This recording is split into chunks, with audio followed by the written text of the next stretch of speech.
Alright guys, welcome back to the shop. It's the beginning of the year, and one thing I always try to do at the beginning of the year is reinvest a little back into the shop. This week we made an upgrade. We turned a Costco shelving unit, which you can see here, into this storage cabinet, complete with map drawers and a fridge.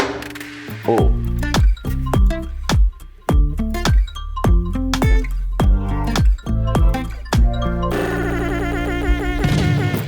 So I just had to start by cleaning this whole shelf off. If you're anything like me, you just kind of accumulate finishes and junk ends up on horizontal surfaces and stuff like that. If I had one tip for this kind of thing, and it's gonna sound a little bit weird, but whatever you take off the shelf, put it in like, oh, hold on. Beer down. Take whatever you have on this shelf and put it somewhere awkward so it's like in your way. And then you'll have to go through it, get rid of the stuff you don't need, and then put the other stuff you do need, you know, in an organized fashion back on the shelf. Here I'm just adjusting a little bit. It didn't have even shelving, but you can just pop these out and make them however you like. And all I'm doing is just pre-drilling with a small drill bit through this steel. This is just going to give me some pilot holes for my next step, which is going to be just basically reinforcing this frame with wood. You know, it's a pain in the butt to try to drill into metal all the time, and I made these, I don't know, they're 2x4-ish. I just had some scrap, I cut it up, I made it into some framing material, and then you'll see I just attach it to the frame. This is going to give me a place to install all my drawer slides, give me a little more material to bite into, especially for my cabinet doors, which are going to be made out of solid maple. You'll see that. One little word of caution, you know, I bought this Costco unit for I think 160 bucks, and for 160 bucks you don't quite get a square shelving unit. So just keep that in mind while you're doing everything. It doesn't have to be perfect. It'll all kind of bring itself together in the end.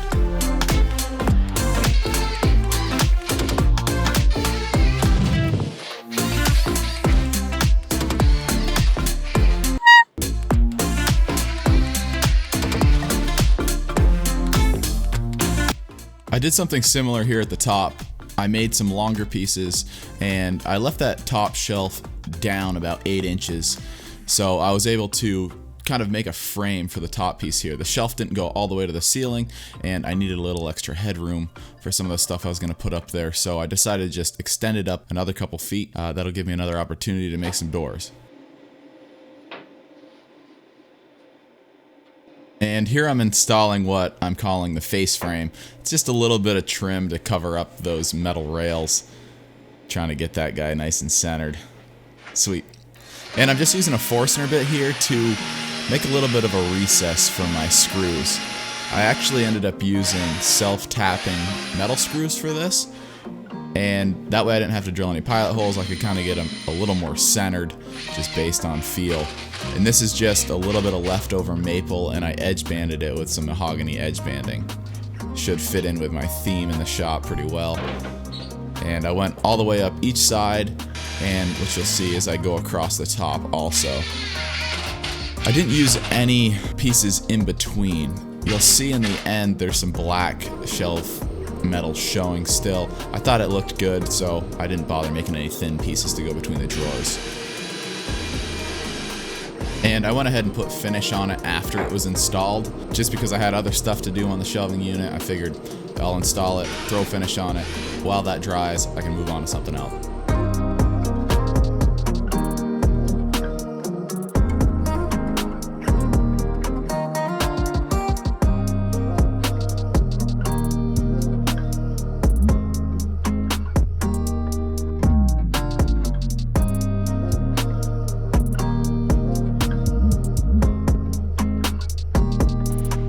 So while that's drying, I'm going to move on to the cabinet doors. I used a simple method that I saw Bob Claggett over at I Like to Make Stuff use for, I can't remember what project it was, but basically what you do is you're going to use hardwood to make the frame of the door, and then you'll see we rabbet out a section for the 1/4-inch paneling. Here I've just set up a simple stop block and my table saw sled so I can get all the pieces for all of my doors exactly the same, and that is just going to make things super easy in the long run.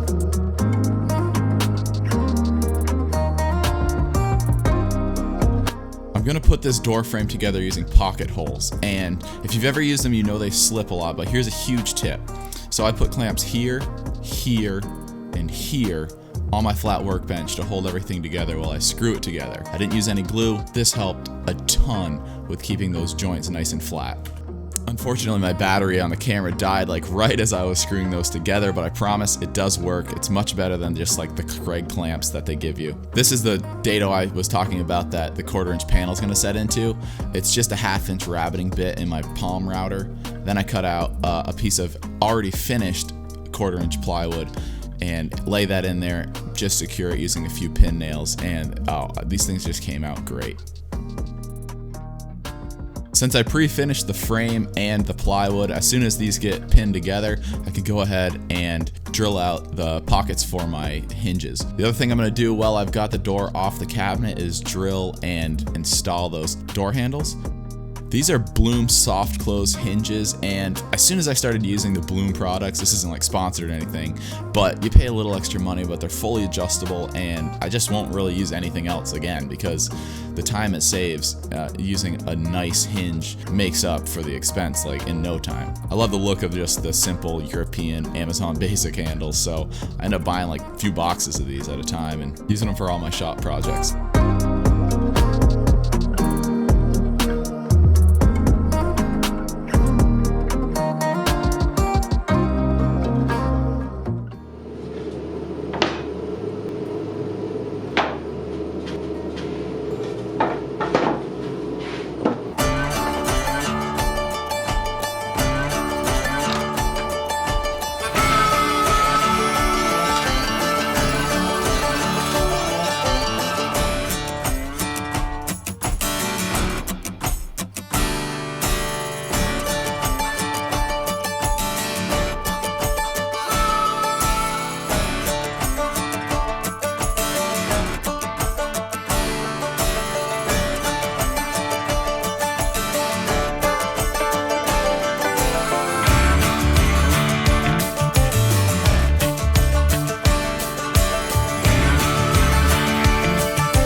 Last but not least, it was time to build 6 map drawers. These are going to go in the lower section of the shelving unit to store all my extra exotic woods and all my thin stock that I use for my shadow boxes. I didn't show exactly how I built the drawers just because I've covered it in a lot of videos in the past, so I'll go ahead and I'll link the description to the latest video where I do it step by step. I show you how to make them, what you're going to need, and it's just a nice simple way to knock out a whole bunch of shop drawers in not that much time.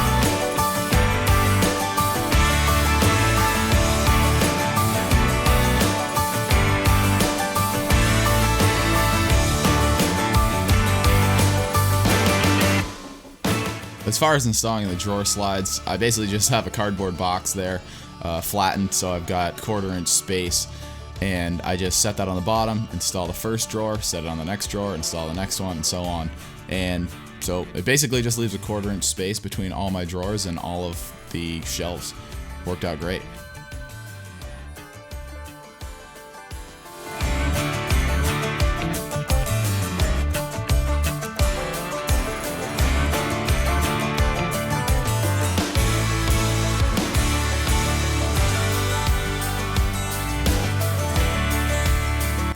The last thing to do was to make some drawer faces and install those.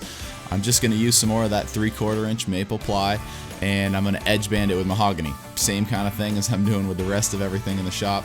And here I'm just marking out where I want to put those handles. When I install these, this is a tech, I'll have to just figure out where I found it and link that for you guys. This is a game changer when it comes to installing drawer faces, but all you got to do is pre-drill where you want your handles to go. And then you're just going to hold the drawer face up to the drawer, space it like you like, and then sink screws into those pre-drilled holes into the drawer. That's going to keep your drawer face right where you want it, and then you're going to open the drawer, go behind, drill and screw from the back side, permanently installing your drawer face. Then all you have to do is drill the rest of the way through the drawer and install your drawer handles, and then it's it. You're done. There's no hot glue, there's no double-sided tape, there's no clamps or trying to figure out how to get them to stay on there. It's easy as that.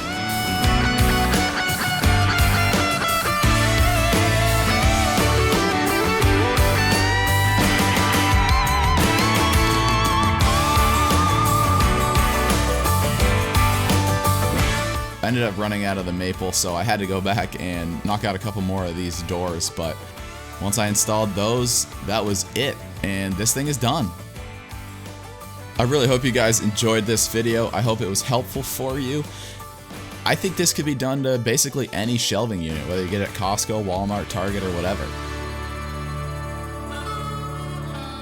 So, if you liked it, throw me a like, subscribe, share it. Appreciate you. See you next time.